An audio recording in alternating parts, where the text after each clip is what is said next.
بسم اللہ الرحمن الرحیم۔ السلام علیکم بچوں، میں ہوں سر شہزاد سائر اور آپ لوگ میرا چینل دیکھ رہے ہیں۔ آج ہم انشاءاللہ نعت اس کو پڑھیں گے اور اس کو سمجھیں گے۔ یہ جماعت دہم یعنی کہ 10th کلاس کی ہے اور یہ ظاہر ہے سائنس اور آرٹس دونوں بچوں کے لیے ہوتی ہے۔ اور نعت کے اشعار ظاہر ہوتے ہیں، انہیں ہمیں سمجھنا ہے، اس کے اندر جو مشکل ورڈز ہیں وہ سمجھیں گے تاکہ آپ زیادہ بہتر انداز میں اس کی تشریح کر سکیں، کیونکہ جب سمجھ ہوگی تو تشریح زیادہ اچھی ہو جائے گی۔ اور تشریح ظاہر آپ کو پتہ ہے کہ ایک شعر کی جو ہے وہ 2 نمبر کی تشریح آتی ہے اور اس کو ہم نے ایک پیراگراف کی شکل میں لکھنا ہوتا ہے۔ تو چلیں جی شروع کرتے ہیں۔ تو سب سے پہلے جو ہیں شاعر، اس کے آگے کہ نعت کو لکھنے والے کون ہیں جی؟ یہ ہیں جی احسان دانش، اور یہ ان کی تصویر ہے، ٹھیک ہے، نیٹ سے اٹھائی ہے ہم نے، ٹھیک۔ اور ان کا بایو ڈیٹا دیکھتے ہیں۔ تو سب سے پہلے یہ ہے کہ یہ کاندلہ یو پی مظفر جو ہے یہ انڈیا میں تھا، سو وہاں پہ ان کی پیدائش ہوئی ہے، ٹھیک ہے، لیکن ظاہر ہے پاکستان بننے سے کافی دیر پہلے ہی یہ پاکستان آ چکے تھے۔ لاہور میں انہوں نے اپنی رہائش وغیرہ رکھی تھی، ٹھیک ہے، تو ادھر ہی اپنی ساری لائف جو ہے انہوں نے گزاری ہے، ٹھیک ہے۔ غریب تھے، ٹھیک ہے، تو انہیں کام کاج کرنا پڑتا تھا، تو پھر چند جماعتیں ہی پڑھ سکے ہیں، زیادہ ایجوکیشن جو ہے تعلیم اپنی جاری نہیں رکھ سکے تھے۔ پھر نیکسٹ یہ ہے کہ قادر الکلام شاعر ان کو کہا جاتا ہے، کیونکہ ان کی شاعری جو ہے ایک بڑی فی البدیہہ تھی اور فوراً جو ہے اپنے اشعار لکھ لیتے تھے، تو کافی اس طرح سے یہ مشہور ہوئے۔ اور ایک اور ان کی وجہ جو شہرت ہے وہ مزدور شاعر ان کو کہا جاتا تھا، کیونکہ انہوں نے کافی زیادہ مزدوری وغیرہ کی، مزدوری کرتے تھے اور شام کو بکس پڑھنی، اور وہ ان کو شعر و شاعری کے ساتھ جو ہے وہ لگاؤ ان کا ہو گیا۔ اور پھر یہ ظاہر ہے دوسرے شاعروں کے ساتھ جو ہے ملنا ملانا بھی ان کا شروع ہوا، لیکن مزدوری کافی دیر انہوں نے کی تھی۔ اور ان کی جو تصانیف ہیں، انہوں نے جو کتابیں لکھی ان میں حدیث زندگی یہ بک لکھی انہوں نے، نوائے کارگر یہ بک لکھی ہے، درد زندگی یہ بھی ان کی ایک تصنیف ہے، اور ان کی جو آپ بیتی ہے جہان دانش یہ کافی مشہور ہوئی تھی، ٹھیک ہے۔ تو یہ ایک اوورآل ڈیٹا تھا احسان دانش صاحب کا، تھوڑا ہمیں ان کا پتہ ہونا چاہیے۔ اب ہم شعروں کی طرف آتے ہیں۔ پہلا شعر جو ہے وہ ہم پڑھتے ہیں کہ اس میں کیا ہے، اور اس میں میں نے یہ جو ریڈ کلر میں کیا ہوا یہ تھوڑے مشکل ورڈز، ان کو ہمیں سمجھنا ہے تو اس سے ذرا بہتر ہمارا تشریح ہو جائے گی۔ تو لکھتے ہیں جی، 2 عالم کا امدادگار آ گیا ہے۔ تو 2 عالم یعنی کہ یہ دنیا اور آخرت، یہ 2 عالم ہیں، یہ والی دنیا اور آخرت، 2 عالم 2 دنیایں جو ہیں، اور ان کا امدادگار مدد کرنے والا، یعنی کہ نبی کریم صلی اللہ علیہ وسلم کے لیے کہا جا رہا ہے کہ وہ دونوں عالم کے لیے امدادگار ہیں، کہ اس دنیا میں بھی اور آخرت میں بھی ہماری مدد کریں گے، ٹھیک ہے جی۔ اور آگے کیا ہے؟ امین آ گیا غم گسار آ گیا۔ تو امین امانت دار کو کہتے ہیں جس کے پاس ہم اپنی امانتیں رکھتے ہیں۔ تو یہ ایک قسم کا استعارہ ہے کہ نبی کریم صلی اللہ علیہ وسلم جو ہیں ہمارے امین ہیں، ہماری زندگیوں کے امین ہیں، اور ہمیں لے کے ساتھ جو ہے وہ آخرت میں اللہ تعالیٰ کے سامنے ہمیں پیش ظاہر ہونا ہے، تو ہمیں وہاں پہ انہوں نے مدد کرنی ہے۔ غم گسار ہیں ہمارے، ہمدرد، غم گسار ہمدرد کو کہتے ہیں، غم کو بانٹنے والے، ٹھیک ہے۔ تو وہ ہمدرد ہیں ہمارے، اور ہمدرد ہیں تو ڈیفینیٹلی ہماری مدد کرنے آئے ہیں۔ تو اوورآل آئیڈیا یہ ہوا کہ نبی کریم صلی اللہ علیہ وسلم جو ہیں وہ ہمارے امدادگار ہیں، مدد کرنے والے ہیں، اس دنیا میں بھی اور آخرت میں بھی، اور ہماری ہمدردی کر رہے ہیں اور ہمارا ساتھ دینے والے ہیں، ٹھیک ہے۔ نیکسٹ شعر پہ چلتے ہیں۔ دوسرا شعر ہے جی، جاں کو یتیموں کے دل کو۔ اس میں مشکل ورڈ کوئی نہیں تھا، سیدھا سیدھا ہے، غریب اور یتیموں کی بات ہو رہی ہے، اور ظاہر ہے کہ ان کی مدد کرنا اور ان کا ساتھ دینا یہ نبی کریم صلی اللہ علیہ وسلم کا طریقہ رہا ہے۔ اور دوسرا پارٹ اس کا کہ سکون ہو گیا ہے، قرار آ گیا ہے۔ تو غریب اور یتیم جو ہیں، یہ اس شعر کے اندر ہم نے ان پہ فوکس کرنا ہے کہ نبی کریم صلی اللہ علیہ وسلم کے آنے کے بعد جو ایک بچھڑا ہوا طبقہ تھا، جو بالکل نیچے طبقہ تھا غریبوں کا اور یتیموں کا، جن کو پوچھنے والا کوئی نہیں تھا، تو ان کے لیے جو ہے نبی کریم صلی اللہ علیہ وسلم آئے ہیں، انہوں نے ان کا ساتھ دیا ہے، ان کے ساتھ ہمدردی کی ہے، اور ان کو معاشرے کے اندر اوپر لے کر آئے ہیں، ٹھیک ہے۔ تو یہ آ جائے گا کہ غریبوں اور یتیموں کے دلوں کو سکون ہو گیا ہے، قرار آ گیا ہے، کہ ان کا بھی کوئی سوچنے والا، ان کا بات سمجھنے والا جو ہے کوئی آ گیا۔ آگے چلتے ہیں۔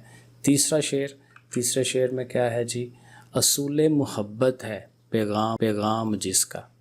اب اصول محبت وہی کہ محبت کا اصول ہے. یعنی اب نبی کریم صلی اللہ علیہ وسلم کا پیغام کیا تھا؟ یہی تھا کہ وہ اسلام کی تبلیغ کے لیے آئے تھے. تو اس اسلام کی تبلیغ میں جو مین اصول کیا ہے؟ وہ محبت کا اصول ہے. ٹھیک ہے، محبت کی بیس پہ ہی اسلام کو انہوں نے آگے بڑھایا ہے. اور وہ محبوب پروردگار آ گیا ہے، کیونکہ یہ ظاہر ہے نبی کریم صلی اللہ علیہ وسلم جو ہیں وہ اللہ کے محبوب ترین بندے تھے. ٹھیک ہے، تو نبی کریم صلی اللہ علیہ وسلم جو اپنا پیغام پہنچا رہے ہیں لوگوں کو، وہ بیسیکلی محبت کا پیغام ہے کہ سارے انسان آپس میں محبت رکھنی چاہیے. ٹھیک ہے، نفرتیں یہ چیزیں نہیں ہونی چاہیے، اور اس سے جو ہے وہ بہتر ہو جائیں گی چیزیں. آگے چلتے ہیں. چوتھے شعر میں کیا ہے جی؟ کہ اب انسان کو انسان کا عرفان ہوگا. یہ بڑی امپورٹنٹ چیز ہے.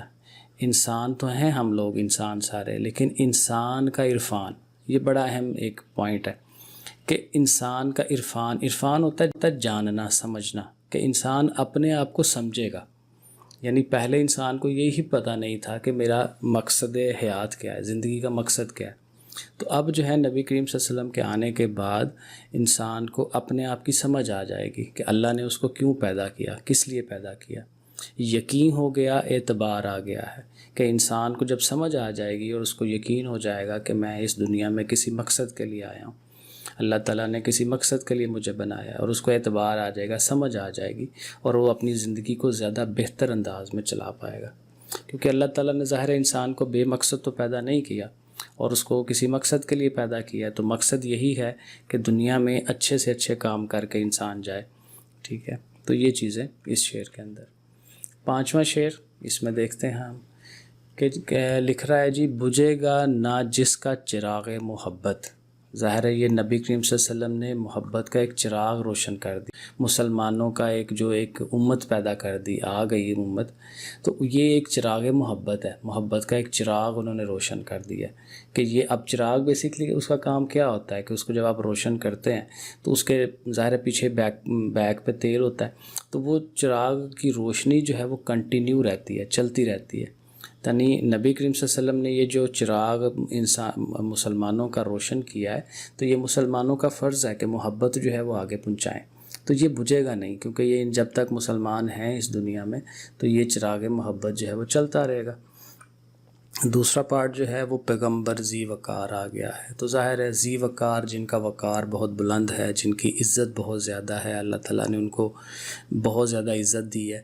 ٹھیک ہے، تو وہ پیغمبر آ چکے ہیں، تو اس کی وجہ سے اب یہ جو چراغ محبت ہے یہ بجھے گا نہیں، یہ چلتا رہے گا. آگے چلتے ہیں. آخری شعر ہے جی چھٹے والا. اس میں کہتے ہیں: زمانے کو اب اپنی منزل مبارک. یہ بھی بڑی اہم چیز کہ زمانہ یہ جو انسانیت ہے، یہ جو دنیا ہے، اس کو اب اپنی منزل مبارک ہو، کیونکہ اس کو اب یہ منزل مل جانی ہے. کیونکہ اس منزل کو دکھانے والے آ چکے ہیں کہ ایک خضر صد راہ گزر آ گیا ہے. خضر ظاہر ہے ہم کہتے ہیں حضرت خضر علیہ السلام، یہ آپ نے کچھ سنا ہوگا کہ حضرت خضر جو ہیں وہ کہتے ہیں رہنمائی کے لیے آتے ہیں، لوگوں کی رہنمائی کرتے ہیں. ایک پیغمبر تھے جو ہمیشہ زندہ رہیں گے، کچھ اس طرح سے ہے. لیکن خضر کا ویسے میننگ یہی ہے کہ ایک ایسا انسان جو رہنمائی کرنے والا ہے. تو نبی کریم صلی اللہ علیہ وسلم کی طرف اشارہ ہو رہا ہے کہ وہ آ گئے ہیں رہنمائی کرنے کے لیے، اور راہ گزر میں آ گئے ہیں، ہمارے رستے میں آ گئے ہیں. ہم رستے پہ چل رہے تھے لیکن ہمیں پتہ نہیں تھا منزل کا، لیکن اب ہمیں اپنی منزل کا پتہ چل چکا ہے، کیونکہ نبی کریم صلی اللہ علیہ وسلم نے ہمیں بتا دیا ہے کہ ہمیں کدھر کو جانا ہے اور ہم کس طرح سے اپنی زندگیوں کو بہتر کر سکتے ہیں. ٹھیک ہے، تو یہ اس طرح سے. اور شعروں کی تشریح یہی ہے کہ آپ خود سے لکھ کے دیکھیں، کیونکہ بہت زیادہ نہیں لکھنا ہوتا، ایک پیراگراف میں لکھنا ہوتا ہے. تو آپ خود سے سمجھیں شعر کو اور اس کو لکھ کے دیکھیں، اور اس کو 2-3 دفعہ لکھیں تو آپ اس کو بہتر بنا لیتے ہیں. تو یہ رٹے مارنے اور یاد رکھنے کی اس طرح سے ضرورت نہیں ہے. اب چلتے ہیں اس کی خلاصے کی طرف. تو یہ خلاصہ میں نے بنایا ہے، اور خلاصے میں یہی کرتے ہیں کہ جو شعروں کی تشریح ہے، جو ہر شعر بتا رہا ہوتا ہے، انہی کو آپ نے سمرائز کر کے اکٹھا کر کے لکھ دینا ہوتا ہے. تو دیکھیں یہ میں نے خود لکھا ہے کہ نبی مکرم صلی اللہ علیہ وسلم کے آنے سے اس دنیا کے لوگوں کے تمام دکھ درد دور ہو گئے ہیں. ٹھیک ہے، سیدھی سی بات ہے.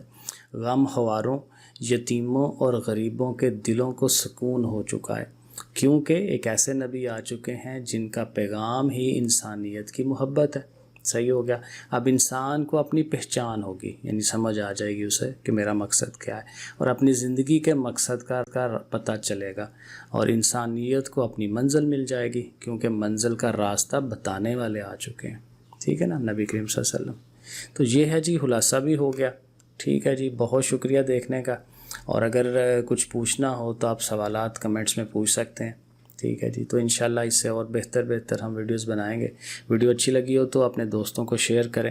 ٹھیک ہے، سبسکرائب کر لیں اور لائک کر دیا کریں، اور کمنٹس میں سوال اگر کوئی ہوں تو وہ پوچھا کریں. بہت شکریہ. اللہ حافظ.